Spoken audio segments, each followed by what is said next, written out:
नाही नाही, पोलिसाचा अपेश नाही. हे देवेंद्र फडणवीस घडून आणतोय, त्याचे सोयरे आहेत. अपमान करणारे सगळे सोयरे त्याचे. त्याने एक टीमच तयार केली, टोळी टोळी तयार केलेली. ती अपमान करते छत्रपती शिवरायांचा, महापुरुषांचा. फक्त दाखवायला हिंदू दाखविते, ते हिंदुत्व दाखविते आणि रासरोज घाणेरडे शब्दात बोलते. तेव्हाच कळतं माणसाला याच्या पाठीमागात त्यांचा पाठीराखा कोण, त्यांना बळ कोण देतो, बोलायचं कोण सांगतो. नंतर दाटूमुठी फक्त ते बोलणार. देवेंद्र फडणवीस दाटूमुठी बोलणार, मी असं करतो तसं करतो, काही करत नाही. तो फक्त गोरगरिबांचे लेकरं गुतू शकतो, गोरगरिबांचा वाटोळ करू शकतो, गोरगरीब मराठ्यांचे हाल करू शकतो. तो त्याच्या सगळ्या सोयऱ्यांना त्यांनी काही जणांची टोळी केली. त्यांच्यात तर खूप कट्टर हिंदुत्ववादी आहेत काही, खूप.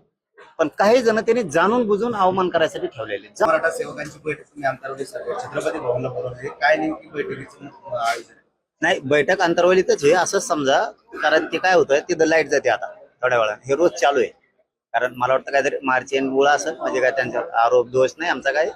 म्हणजे लाईट जाते आणि इतका उकाडा आहे, इतकं ऊन आहे प्रचंड, तिथं माणसं घामाघूम होतील लाईट गेल्यावर. म्हणून मग ऐन वेळेला आम्ही म्हणलं की आपण काय करू, छत्रपती भवनला बसू असं म्हणून इकडं आलो. असं काय नाही.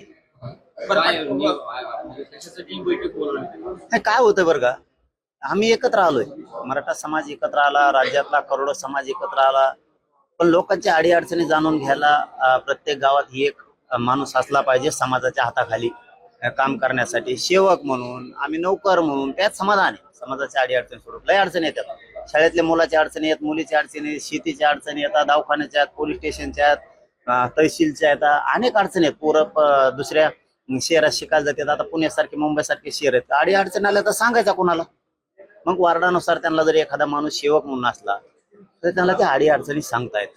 फक्त अडीअडचणी जाणून घेण्यासाठी तो आपण सेवक दिलेला आहे किंवा द्यायचा आहे. याच्यासाठी हे पहिल्या टप्प्यात येतो. तो सेवक मालक नाही, शाखा प्रमुख नाही, तो अध्यक्ष नाही, अजिबात काही नाही. एक सेवा करण्यासाठी, समाजाच्या अडीअडचणी जाणून घेण्यासाठी ते आपण दिला पाहिजे. यासाठी आम्ही आज पहिल्या टप्प्यात हे करतोय. पहिला टप्पा आहे, आणखी 8 टप्पे होते.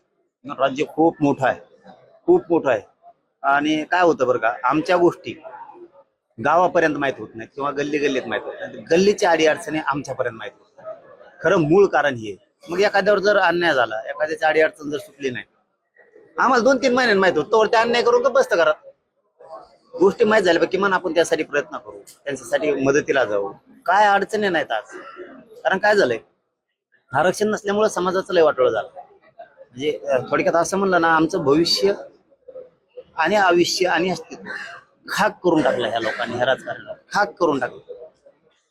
राबायचं नुसतं, मरणाचे कष्ट करायचे आणि लेकराला नोकऱ्या नाही लागल्या, शिक्षण नाही मिळालं, लय अडचणी उभा राहायला. मग आपण असं ठरवलं की गाव पूर्ण आपलंय, राज्यातले गाव आपले.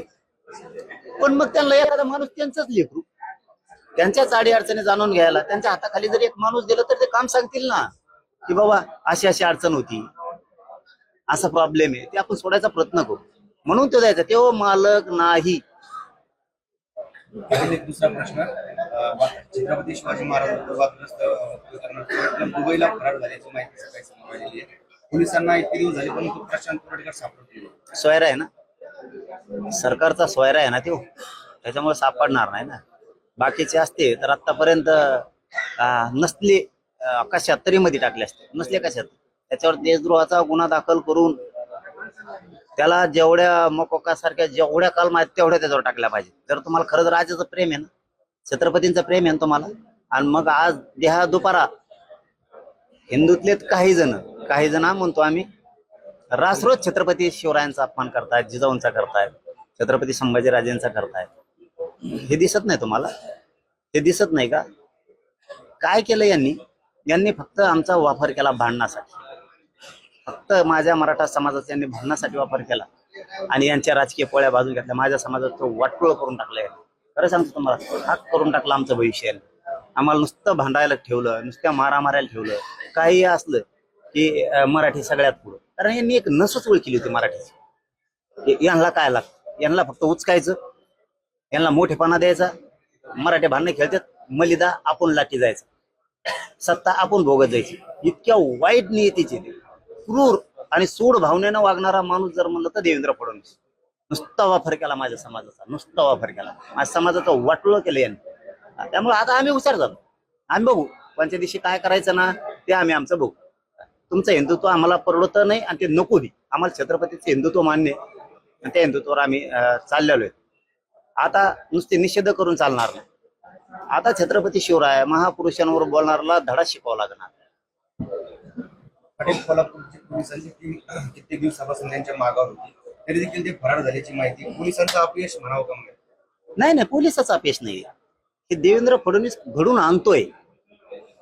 त्याचे सोयरे आहेत, अपमान करणारे सगळे सोयरे त्याचे. त्याने एक टीमच तयार केली, टोळी तयार केलेली. ती अपमान करते छत्रपती शिवरायांचा महापुरुषांचा, फक्त दाखवायला हिंदू दाखविते, ते हिंदुत्व दाखविते आणि रासरोज घाणेरडे शब्दात बोलते. तेव्हाच कळतं माणसाला ज्याच्या पाठीमागा त्यांचा पाठीराखा कोण, त्यांना बळ कोण देतो, बोलायचं कोण सांगतो. नंतर दाटोमुठी फक्त ते बोलणार. देवेंद्र फडणवीस दाटोमुठी बोलणार, मी असं करतो तसं करतो, काही करत नाही. तो फक्त गोरगरिबांचे लेकरं गुतू शकतो, गोरगरिबांचा वाटोळा करू शकतो, गोरगरीब मराठ्यांचे हाल करू शकतो. तो त्याच्या सगळ्या सोयऱ्यांना त्यांनी काही जणांची टोळी केली. त्यांच्यात तर खूप कट्टर हिंदुत्ववादी आहेत काही, खूप. पण काही जण त्यांनी जाणून बुजून अवमान करायसाठी ठेवलेले, जाणून बुजून. त्याला हे बघा, आता आम्हाला कळालंय आमचा वापर 70 वर्षात नुसता भांडणासाठीच केला आहे. दंगली करायसाठी, भांडणं करायसाठी एवढाच आमचा वापर केलेला आहे. आम्हाला तुम्ही भविष्य देणार आहेत का नाहीत, आम्हाला बळ देणार आहेत का नाहीत. आम्ही जर हिंदूचा मोठा हिस्सा आहेत, आम्ही जर हिंदू आहेत, तर मग आम्हाला मोठं कधी करणार आहेत, आम्हाला बलशाली कधी बनवणार आहेत, आमच्या रोजीरोटीचं काय, आमचे प्रश्न कधी सोडवायचे. हिंदू हिंदू म्हणून आमचा घात किती दिवस तुम्हाला करायचा. आम्हाला बळ द्या ना. धर्माचं रक्षण करणारी जात ही मराठा, हिंदू धर्माचे रक्षण करणारी मराठा जात, तिला संपवायला लागलात राव तुम्ही. गोड बोलून ती बी फक्त मतदानासाठी आमचा वापर करताय आणि मारामाऱ्यासाठी दोनच. आता आम्हाला आम्ही आमचे हुशार झालो, आम्हाला कळतंय काय करायचं.